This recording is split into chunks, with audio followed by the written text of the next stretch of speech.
जय हिंद दोस्तों, स्वागत है आपका हमारा YouTube channel B N Singh classes में। जो हम लोग कॉन्स्टिट्यूशनल डेवलपमेंट के जो वीडियो बना रहे हैं, जो हम लोग कवर कर रहे हैं, ये अगला पार्ट है। कल हमने साइमन कमीशन और कम्युनल अवार्ड के बारे में बताया था। आज हम लोग शुरू करेंगे गवर्नमेंट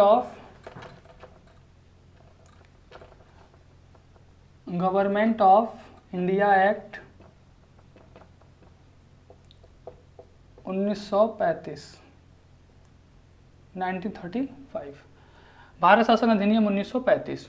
देखिए, भारत शासन अधिनियम भारत में एक पूर्ण उत्तरदायी सरकार बनाने की बात की गई थी। भारत को एक पूर्ण उत्तरदायी सरकार देने के लिए ये जो एक्ट था वो लाया गया था। ठीक है, इस एक्ट के अंतर्गत देखें तो एक अखिल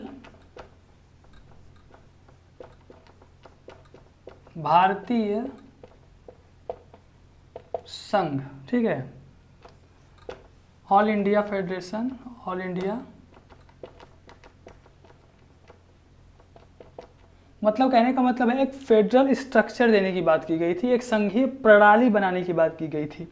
इसके अंदर क्या हुआ कि जो भारत था उससे एक जो ब्रिटिश भारत था और जो प्रिंसली स्टेट थे, ठीक है, सबको एक साथ मिला के एक यूनिट बनाने की बात की गई, एक भारत इकाई बनाने की, एक संघ इकाई बनाने की बात की गई, एक संघ इकाई बनाई गई, यानी कि इसको एक इकाई के रूप में, एक यूनिट के रूप में माना गया, पूरे इंडिया को एक यूनिट के रूप में माना गया।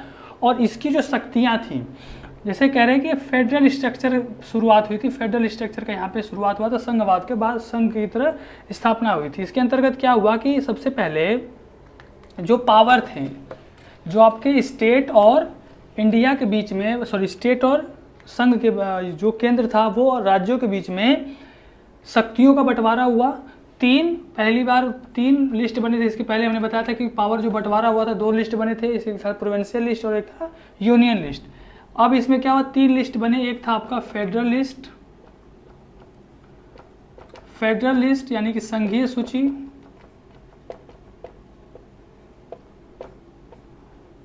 दूसरा था आपका प्रोविंशियल लिस्ट, राज्य सूची, और तीसरा था आपका कंकरेंट लिस्ट। कंकरेंट लिस्ट मतलब समवर्ती सूची।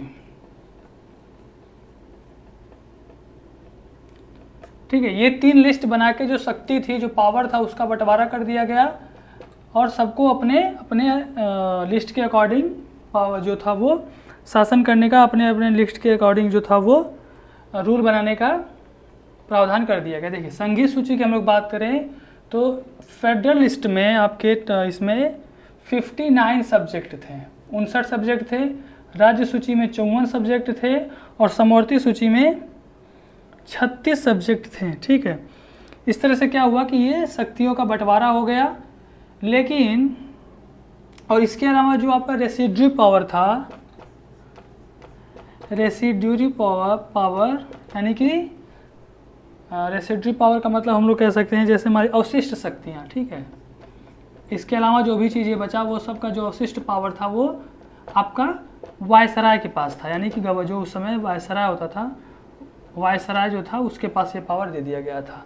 लेकिन ये इतना बड़ा तो सब चीज़ें हो गई, यानी कि शक्तियों का बंटवारा हो गया, बहुत अच्छा स्ट्रक्चर बना था, फेडरल स्ट्रक्चर शुरू हुआ था, सब कुछ हुआ था, लेकिन ये अस्तित्व में नहीं आया क्योंकि जो प्रिंसली स्टेट्स थे, जो राजा महाराजे जो थे, उन लोगों ने इसे मानने से इनकार कर दिया। और उनके मानने से इनकार करने से क्या हुआ कि ये अस्तित्व में ही नहीं आया और ये काम करना शुरू ही नहीं, मतलब ये लागू ही नहीं हो पाया।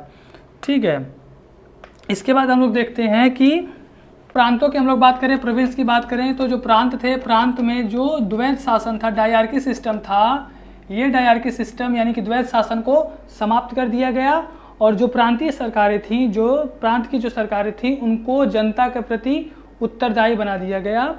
और वो जो विधान परिषद के प्रति जो उत्तरदायी मंत्री थे, उनके सलाह पर काम करने के लिए कह दिया, यानी कि जो भी स्टेट के गवर्नर थे वो मंत्रियों के जो विधान परिषद के प्रति उत्तरदायी हैं उनके साथ मिलके अब काम करेगा, यानी उनके सलाह पर काम करेगा। ठीक है, और इस तरह से हम देखते हैं कि प्रोविंस जो थे वो जो राज्य थे वो ज़्यादा ऑटोनॉमस हो गए। लेकिन ये भी वैसे ही हाल हुआ जो इसके पहले वाले का हुआ था फेडरल स्ट्रक्चर का। 1937 में इस सिस्टम को स्टार्ट तो किया गया, लेकिन 1939 आते आते इसे 2 साल के अंदर ही बंद कर दिया गया। ठीक है, इसके अलावा हम लोग देखते हैं कि राज्यों से जो डबल सिस्टम है, जो द्वैध शासन है, वो तो ख़त्म कर दिया गया, लेकिन जो केंद्र है यानी कि जो सेंट्रल में है वहाँ पे द्वैध शासन डायआर्की जो सिस्टम है वो आपका शुरू कर दिया गया। डायआर्की सिस्टम जो है वो आपका शुरू कर दिया गया, यानी कि जो द्वैध शासन था वो वहाँ पे अब शुरू हो गया। इसके अलावा हम लोग बात करें राज्यों की, तो देखिए जैसे हमारा सेंटर है, केंद्र है, तो इसके पहले वाले में हम बताए थे 1919 वाले में कि अब जो सेंटर था, जो केंद्रीय विधान परिषद थी, अब उसमें 2 लोकसभा और राज्यसभा वहाँ से शुरू हो गया था। वैसे ही अगर हम लोग राज्यों की बात करें तो पहली बार राज्यों में भी जो विधान परिषद तो पहले से थी, अब एक नया जुड़ गया आपका विधानसभा, यानी कि विधानसभा, यानी कि अब राज्य जो थे वो भी बाई कैमरल हो गए, द्विसदनात्मक हो गए। ठीक है, तो पहली बार कौन कौन से स्टेट जो थे उस समय 1935 के एक्ट के अकॉर्डिंग कौन कौन से राज्य थे जो बाई कैमरल हो गए थे, द्विसदनात्मक हो गए थे? वो था आपका बंगाल, बिहार, मद्रास, बॉम्बे, यूनाइटेड प्रोविंस,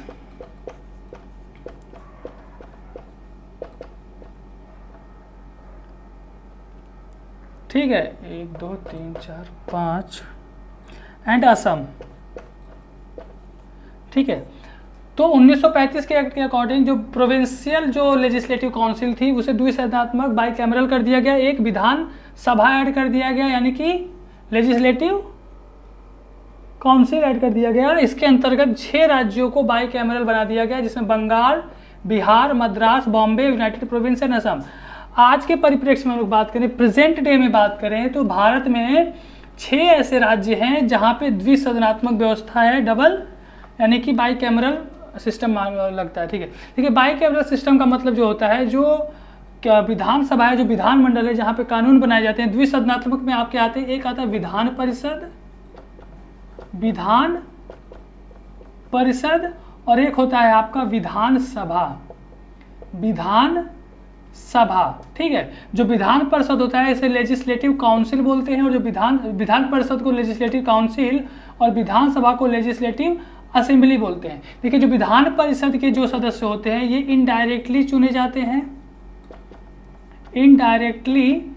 जाते हैं, और जो विधानसभा के मेंबर होते हैं वो डायरेक्टली जनता इनको चुनती है। ठीक है, जैसे विधायक आप नॉर्मल आम भाषा में विधायक बोलते हैं। ठीक है, MLA member of legislative assembly, और इनको विधायक बोलते हैं MLC member of legislative council. ठीक है, तो ये दोनों मतलब दोनों जो हैं वो अलग अलग तरह से चुने जाते हैं। ये दोनों राज्य विधानमंडल के सदस्य होते हैं। इसके अलावा हम लोग बात करें तो अब जरूरी नहीं है कि जितने भी जो स्टेट हैं वो डबल बाई कैमरल सिस्टम लागू करें। ठीक है, तो भारत में अभी जो है वो सिर्फ 6 ऐसे राज्य हैं जहाँ पे बाई कैमरल सिस्टम लागू है। वो है आपका आंध्र प्रदेश, तेलंगाना, यूपी, बिहार,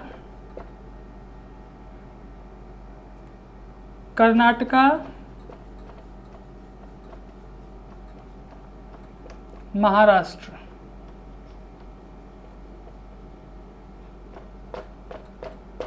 ठीक है, ये 6 राज्य हैं, आंध्र प्रदेश, तेलंगाना, यूपी, बिहार, कर्नाटक और महाराष्ट्र, जहाँ पे द्विसदनात्मक सिस्टम लागू है। इसके अलावा हम लोग देखें तो जो आपका वेस्ट बंगाल है, पश्चिम बंगाल, वो विधान परिषद जो है वो बनाने की बात कर रहा है। तो शायद वहाँ पे जो एक्ट है वो पास हो गया है, लेकिन अभी लागू हुआ नहीं, अभी बना नहीं है। तो ये सब चीज़ें यहाँ से स्टार्ट हुई थी। जो विधानसभाएं थी यानी विधानमंडल था वो द्विसदनात्मक हो गया था, विधान परिषद और विधान सभा। ठीक है, अब इसके अलावा हम लोग और बात करें तो सांप्रदायिक जो प्रतिनिधित्व व्यवस्था थी, अब उसमें महिलाएं, दलित, पिछड़े, ठीक है, महिलाएं जो मजदूर वर्ग थे, सॉरी पिछड़े नहीं, दलित, महिलाएं और जो आपके मजदूर वर्ग थे, इनके लिए अलग से इलेक्टोरेट की व्यवस्था की गई। इलेक्टोरेट की यानी कि निर्वाचक की व्यवस्था की गई। और जो 1858 का जो एक्ट था, ठीक है, जो 1858 में जो एक्ट आया था जस्ट 57 के विद्रोह के बाद, जहाँ से पूरा सिस्टम ही चेंज हो गया, इस एक्ट के अंतर्गत बनाया गया था एक भारत सचिव यानी कि secretary of state for India. Secretary of state for India, इनकी जो इनकी जो परिषद थी यानी कि जिसे भारत परिषद कहा गया, भारत परिषद, उसे ख़त्म कर दिया गया। भारत परिषद को ख़त्म कर दिया गया। इसके जगह पे इनके लिए एक एडवाइजरी बोर्ड बना दी गई जो इनको एडवाइज करती थी। एडवाइजरी बोर्ड का गठन किया गया। एडवाइजरी बोर्ड का गठन किया गया। ठीक है, तो ये इम्पॉर्टेंट चीज़ें थी। इसके अलावा हम लोग देखें तो जो वोट देने का जो अधिकार था, इसके पहले हमने बताया था कि वोट जो देने का जो अधिकार था इंडियंस को, वो 3 बातों पे था: education, property and tax. Indian act 1935 को हम लोग देखें तो इसमें थोड़ा दायरा तो बढ़ाया गया, लेकिन उतनी मतलब क्या था, कुछ नहीं, मतलब वही है। जो टोटल पॉपुलेशन थी उस समय इंडिया की, उसमें मात्र 10% लोगों को ही वोट देने का अधिकार प्रदान किया गया था। तो देखें तो बहुत कम था, लेकिन पिछले के अपेक्षा थोड़ा बढ़ा। तो मात्र 10% लोग ही थे जिनको वोट देने का अधिकार था उस समय। इसके अलावा इसके पहले वाले वीडियो में बताया था कि जो यूनियन पब्लिक सर्विस कमीशन था उसका गठन हो चुका था 1926 में, और 1919 के एक्ट के अकॉर्डिंग। इसके अलावा राज्यों में भी जो सिलेक्शन था, जो चयन था लोगों का, जो कर्मचारी चयन के लिए लोगों को एम्प्लॉयमेंट के लिए, राज्यों में भी लोक सेवा आयोग का गठन किया गया। लोक सेवा आयोग का गठन किया गया। लोक सेवा आयोग यानी कि प्रोविंशियल सर्विसेज कमीशन, ठीक है, PSC। तो एक राज्य जो थे इनके लिए प्रोविंशियल सिविल सर्विसेज कमीशन बनाया गया, और जो 1 या 2 राज्यों को जब एक साथ लोक सेवा आयोग जिसके लिए बना था उनको joint provincial civil services commission कहा गया। ठीक है, और 1937 में एक फेडरल कोर्ट यानी कि संघीय न्यायालय की स्थापना की गई। तो ये कुछ इंपॉर्टेंट चीज़ें थी अबाउट टू 1935। और अब हम लोग आगे बात करेंगे अगले एक्ट पे। ठीक है, तो पढ़ते रहिए। जय हिंद।